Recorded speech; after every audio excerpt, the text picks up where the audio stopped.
आज मैं जिस शख्स की बात करने जा रहा हूँ ये वो हैं जिनसे प्रेरित होकर रॉबर्ट डाउनी जूनियर ने मार्वल्स की आयरन मैन सीरीज में टोनी स्टार का रोल प्ले किया था।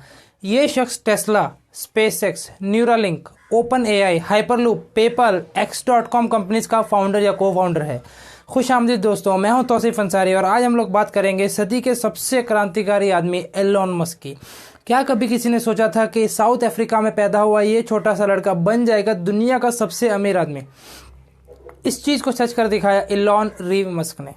जिस कोविड की वजह से पूरी दुनिया में अफरा तफरी मची हुई थी, लोगों के बिजनेस ठप हो चुके थे, वहीं एलोन मस्क की कामयाबी आसमान की बुलंदियों को छू रही थी। जी हाँ, सिर्फ एक साल में एलोन मस्क की वेल्थ में $150 बिलियन का इजाफा हुआ है, सिर्फ एक साल में, जिसने उन्हें बना दिया दुनिया का सबसे अमीर आदमी। और इस वक्त एलोन मस्क दुनिया के सबसे अमीर आदमी हैं और उनकी टोटल वेल्थ है $209 बिलियन। एलोन मस्क को रियल लाइफ आयरन मैन भी कहा जाता है और ऐसा भी कहा जाता है कि रॉबर्ट डाउनी जूनियर, जिन्होंने फिल्म आयरन मैन में टोनी स्टार का रोल प्ले किया था, वो रोल एलोन मस्क से ही इन्फ्लुएंस्ड, प्रेरित था। आखिर एलोन मस्क इस मकाम तक कैसे पहुंचे, ये जानने के लिए हमें आज से 49 ईयर्स पीछे जाना होगा। तो दोस्तों, एलोन मस्क का जन्म 28 जून 1969 को साउथ अफ्रीका के एक शहर रेटोरिया में हुआ था। दोस्तों, जिस उम्र में बच्चे वीडियो गेम्स खेलते हैं, उस उम्र में एलोन मस्क ने खुद की एक गेम बना दी। केवल 12 साल की उम्र में एलोन मस्क ने ब्लास्टर नामक एक पीसी गेम बना दी और इसको एक कंप्यूटर मैगजीन को बेच भी दिया $500 में। एलोन मस्क को बचपन से ही किताबें पढ़ने का इतना शौक था कि जब पढ़ पढ़ के आसपास की किताबें ख़त्म हो गई तो पूरा का पूरा एनसाइक्लोपीडिया ही पढ़ दिया। एलोन मस्क ने एक बार एक बात कही थी, failure is an option, if things are not failing you are not innovating. Elon Musk के मुताबिक फेलियर एक नाकामी नहीं है, बल्कि वो एक ऑप्शन है खुद को पहले से बेहतर बनाने की। 1995 में अपने भाई किम्बल मस्क के साथ मिलकर एलोन मस्क ने Zip2 नामक एक सॉफ्टवेयर कंपनी शुरू की। इनको काफ़ी इन्वेस्टर्स भी मिल गए और अपने फादर से फंडिंग भी मिल गई और Aahista Aahista board of directors भी बढ़ने लगे। मगर मस्क साहब की उम्र उस वक्त बहुत ज़्यादा नहीं थी, इसलिए बोर्ड ऑफ डायरेक्टर्स ने इन्हें सीईओ की पोजीशन से हटा दिया। बाद में इनकी ये कंपनी कॉम्पैक को बेच दी गई, जिसमें से मस्क साहब को करीब $22 मिलियन मिले। ये इतनी बड़ी रकम थी कि एलोन मस्क चाहते तो अय्याशी में पैसा उड़ा सकते थे। इन्होंने ऐसा नहीं किया, इन्होंने एक एक करके ये पैसा आगे इन्वेस्ट करना शुरू कर दिया। एलोन मस्क ने फिर शुरू की एक्स.com। ये एक ऑनलाइन ट्रांजैक्शन और ऑनलाइन बैंकिंग कंपनी थी, जो कि बाद में कन्फिनिटी के साथ मर्ज हो गई, जिसका नाम पड़ गया पेपल। आज पूरी दुनिया पेपल को जानती है। फिर कुछ अनबन की वजह से एलोन मस्क को पेपल भी छोड़ना पड़ा, मगर अब तक इनका शेयर बहुत ज़्यादा हो गया था। $165 मिलियन लेकर एलोन मस्क ने उस कंपनी को अलविदा कह दिया। दोस्तों, आपके या मेरे पास अगर इतना पैसा हो तो शायद हम सोचेंगे चलो बहुत पैसा कमा लिया, अब थोड़ा घूमते फिरते हैं, एंजॉय करते हैं। लेकिन एलोन मस्क तब भी नहीं रुके। एलोन मस्क ऐसे इंसान हैं जिन्होंने पीछे मुड़ना नहीं सीखा।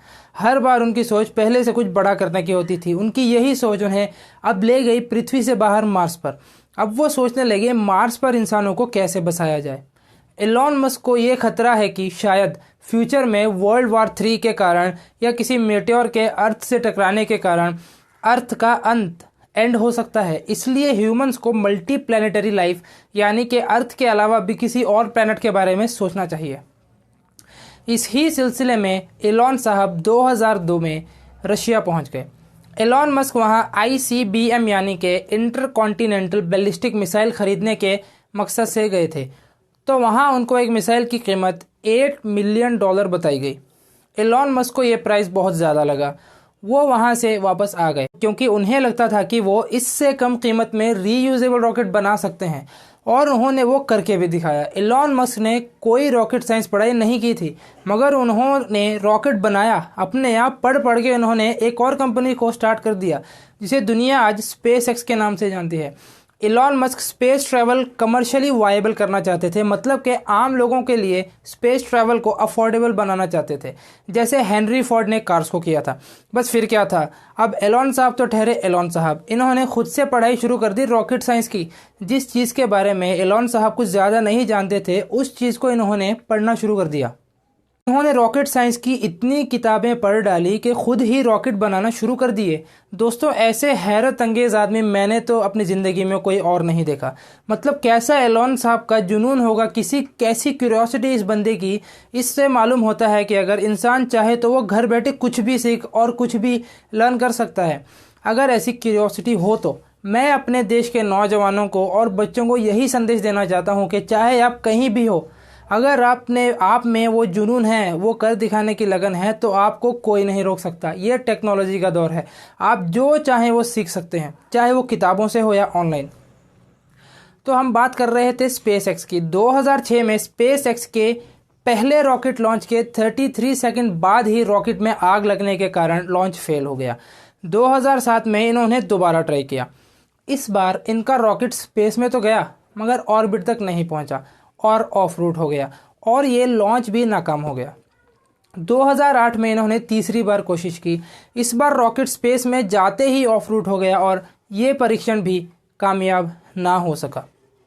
और अब एलोन साहब की हालत इतनी बुरी हो चुकी थी कि वो पूरे बैंकक्रप्ट, कर्जाई हो चुके थे। जितना उनका अब तक का पैसा था जो उन्होंने कमाया था वो सब लॉस में चला गया। मगर एलोन भाई कहाँ रुकने वाले थे। इन्होंने कहा मैं एक और ट्राई करूँगा।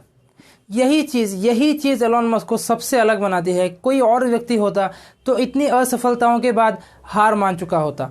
मगर 28 सितंबर 2008 को एलोन मस्क ने चौथी बार कोशिश की और इस बार ये टेस्ट सक्सेसफुल रहा। ऐसा सक्सेसफुल कि नासा वालों ने इन्हें $1.5 बिलियन का कॉन्ट्रैक्ट दे दिया। भाई सोचो, नासा वाले एलोन मस्क को कॉन्ट्रैक्ट दे रहे हैं नासा का सैटेलाइट स्पेस में छोड़ने के लिए। एलोन मस्क पहला इंसान है जिनकी कंपनी स्पेस एक्स ने स्पेस ट्रैवल को प्राइवेटाइज कर दिया। अभी रुकिए, अभी तो एलोन मस्क ने और चमत्कार करना था। दिसंबर 2015 में इतिहास में पहली बार एक रॉकेट को लॉन्च करके वापस अर्थ पर सेफली लैंड करवाया गया था। ये काम अंजाम दिया स्पेस एक्स के फैल्कन 9 ने।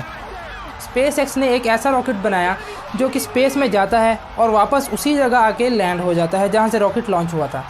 अप्रैल 2016 में स्पेस एक्स ने अटलांटिक ओशियन में ठहरे एक जहाज़ पर इस रॉकेट को लॉन्च कराया।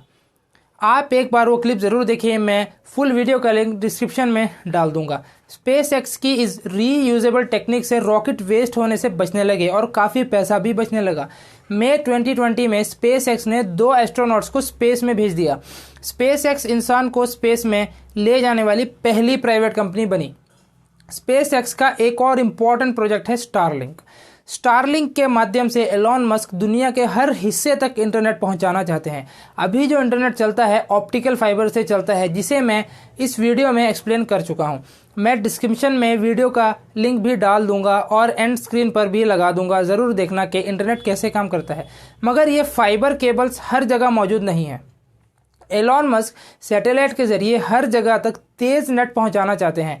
अब तक 955 के करीब सैटेलाइट्स स्पेस में भेजी जा चुकी हैं। एलोन मस्क उन लोगों में से हैं जो कभी शांत नहीं बैठते, कुछ ना कुछ इनोवेटिव करते ही रहते हैं। स्पेस एक्स अपनी जगह चल ही रहा था कि एलोन मस्क ने टेस्ला कंपनी जो कार्स बनाती है उसमें बहुत ज़्यादा फंडिंग शुरू कर दी। 2006 में टेस्ला ने रोडस्टर नाम की अपनी पहली कार लॉन्च की। जो पहली कार बनी वो बहुत कॉस्टली बन गई, जिसकी कीमत कुछ $1,09,000 हो गई। फिर उन्होंने दूसरा मॉडल बनाया, मगर ये भी अभी तक उस बजट में नहीं बना जितना कि एक्सपेक्टेड था।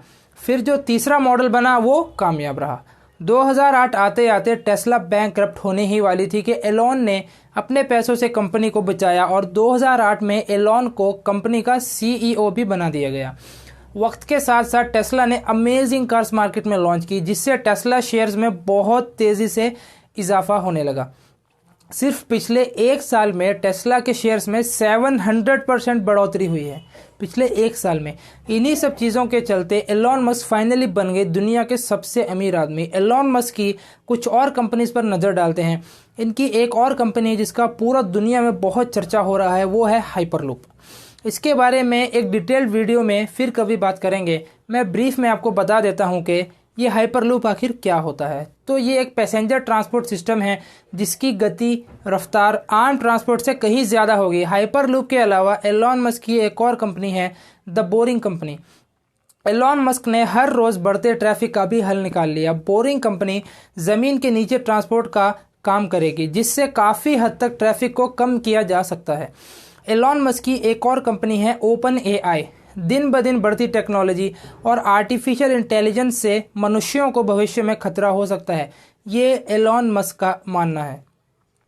एलॉन मस्क को लगता है कि कहीं आर्टिफिशियल इंटेलिजेंस मनुष्यों के ऊपर ही हावी ना हो जाए।